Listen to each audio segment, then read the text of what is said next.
I have been with my wife for 10 years now, and she always has had this habit of making me look bad with our finances.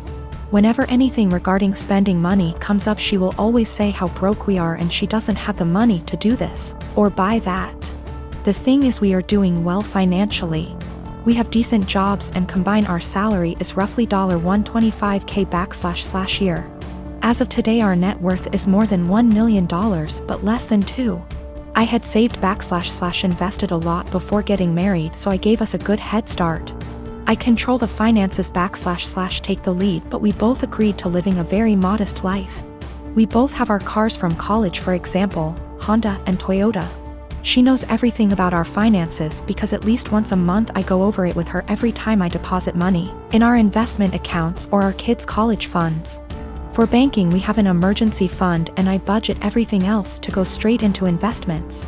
We basically stay right at $10,000 in our bank savings account and $500 in our checking account after bills. Most of the time there is more than $500 in our checkings, but once I pay our CC each month, I then move anything extra. We always use the CC, so it's not like we only have $500 to spend. Our CC limit is $25,000. A few months ago we had dinner with her friends and they talked buying a new car. My wife said something like, "I wish I could get a new car, but I'm always broke after paying the bills. We still have our college cars." Wife does not want a new car. She will go on to talk about if she had money what she would want to buy, and it always makes me feel ashamed. This "I'm broke" story has been happening for years. When we were driving home, I asked her about. She understood we have the money, but it's how she feels because her bank account is always low.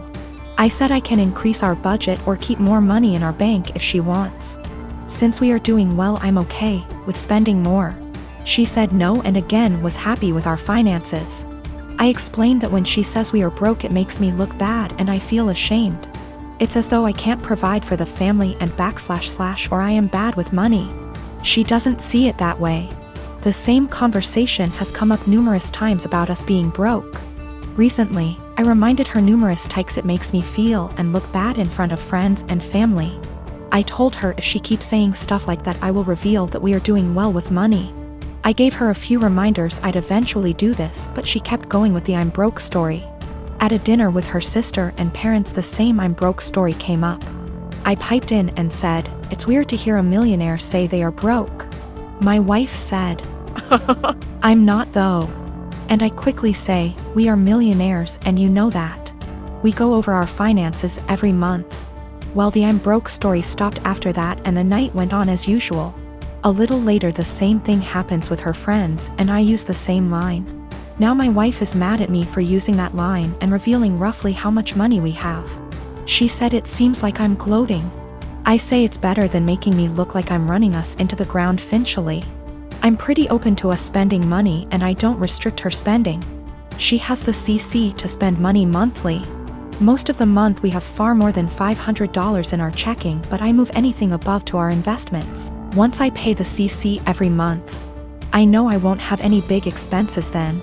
If I do, we have the CC limit and the $10,000 emergency cash. We live on a really cheap area and had a low cost of living. We never felt RHE need to upgrade until we wanted to start having kids. I didn't have to change our lifestyle much to save a lot. My job is in demand and pays well because nobody wants to live out in my area. So after expenses I take home a lot more than I would living in a major city. Probably 3 to 4 times more net savings annually if I had to guess. She doesn't want a new car and has told me that multiple times. She doesn't like driving and feels comfortable with her current car. She doesn't know what she wants to do when she retires. I know I'll be golfing, games, and eating edibles most days. I don't do any of this much now because we have kids and they will be my focus for a long time. I maybe golf 1 or 2 times a month AMD, that's the only times I take edibles. I'll speak more with my wife about this. I think she may not feel like it's her money since she never saved much before we got engaged. I'm a 28 and I have a sister. For the sake of story, I'll just call Jane.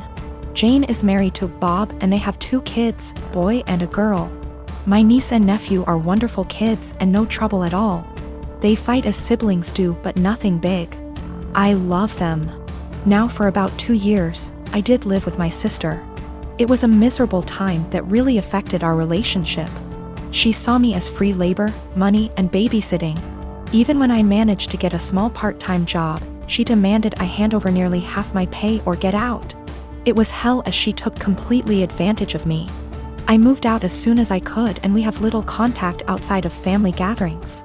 Now after I moved out, she started complaining how she has no help with the kids and never gets a break. I babysit sometimes, but I have made it clear, just 'cause I am off work, doesn't mean I want an 8-hour day with my niece and nephew. Anyway, she started talking about how she wanted to foster a kid. Not a kid, but a teenager. I pressed her for more info on this. She wants to adopt a teenager so she has a live-in babysitter for her kids. This is her logic. I want a kid around 16 or 17, someone who may have been in the system for a while. They can share a room with your nephew. She only has a 3-bedroom house, or sleep in the garage. They can help me with housework, chores, cook, and help me with my business. She bakes and sells cookies, also babysit the kids so me and Bob can go out sometimes or have some alone time. They'll be so grateful for a home and won't complain.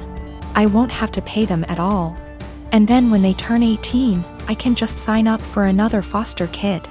A teenager will be so much easier than a little kid. They will be grateful just to have a roof, food, siblings if they have been separated from their real ones, and clothes. I was horrified. Told her it was a horrible idea. She didn't listen to me. She went on with it anyway. About a month ago, a social worker showed up at my apartment to ask me some questions about my sister. She had put me down as a character witness or something like that. I immediately told the social worker why my sister really wanted to foster a kid and how she treated me when I lived with her. The lady thanked me. My sister called crying, saying that she wouldn't be considered for any adoptions or fosters. The social worker told her that they felt her home and her weren't a good fit. She asked if I said anything, and I told the truth. She went off on me, hung up, and we haven't spoken since. She has sent some angry texts. A couple family members are on her side. They think foster kids are dogs or something and would be so happy just to have a roof and would gladly do all the housework. No child is in control of the circumstances that may have landed them in the foster care system. They are children and still human. They deserve a loving home and care. Do right by a foster kid. I am a 30-year-old male, and I got married 2 weeks ago. I was married before, but it ended after I found out that my older brother Thomas, 34 years old, got involved with my first wife. It was devastating because we were close and had a great relationship.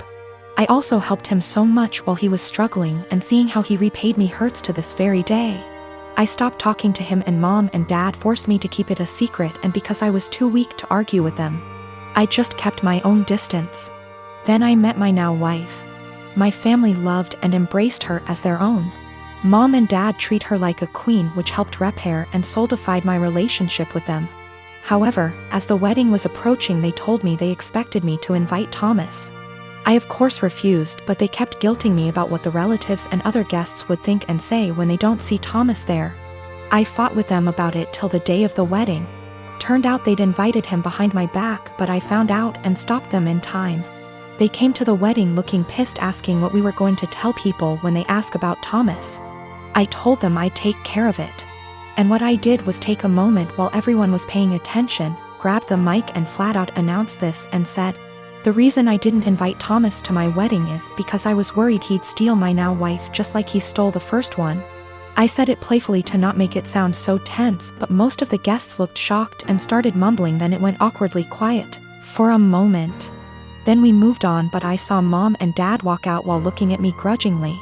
Later, they started lashing out about how I just exposed Thomas and caused him to be shunned by the family in the most hideous of ways. I told them that I already said I didn't want him there, yet they tried to push him on me repeatedly, saying, "What are people going to say?" So I told them the reason why he wasn't there in a playful way, but they, the guests, still got the message.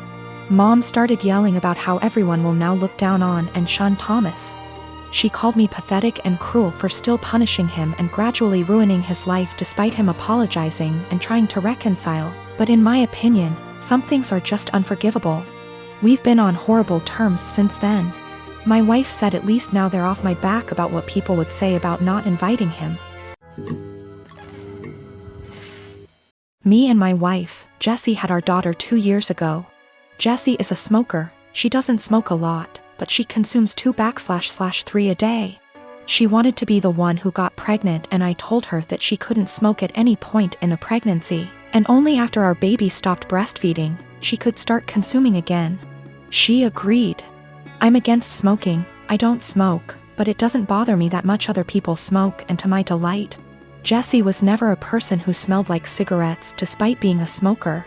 The reason I'm against it's that my father died of lung cancer, and guess what? He smoked.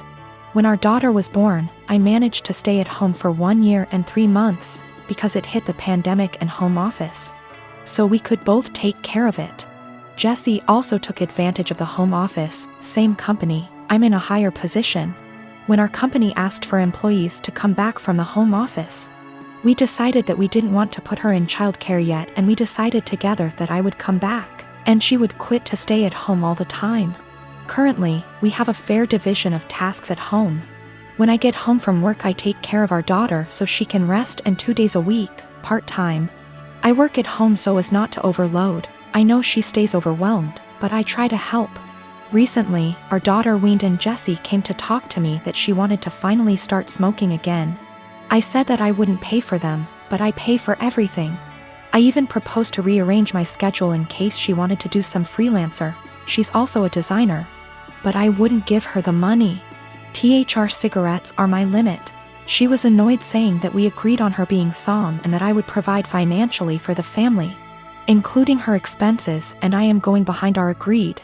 I never paid / would pay for a cigarette of hers, and she has known this for years.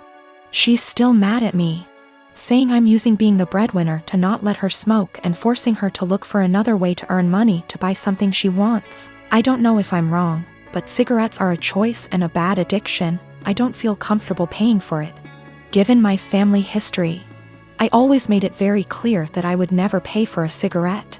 When we made the decision for her to be SOM, I told her I wouldn't feel right paying for her cigarette, and she reassured me that it was something I wouldn't have to worry about. She does freelance to make some purchases she wants. There are months when we are tighter and we can't do some shopping, so she does freelancing. It's rare, but it happens, and on those days, our daughter stays with me even if it's at my service. I never limited any of her purchases, ever, if not because of tight money. For more extravagant purchases of hers that I can't afford, she freelances and buys. So I suggested she do one a month that covers her entire cigarette stash, and I would help by staying with our daughter. She is not entirely financially dependent on me. When she wants to buy something that I can't afford with our money, she makes a design request.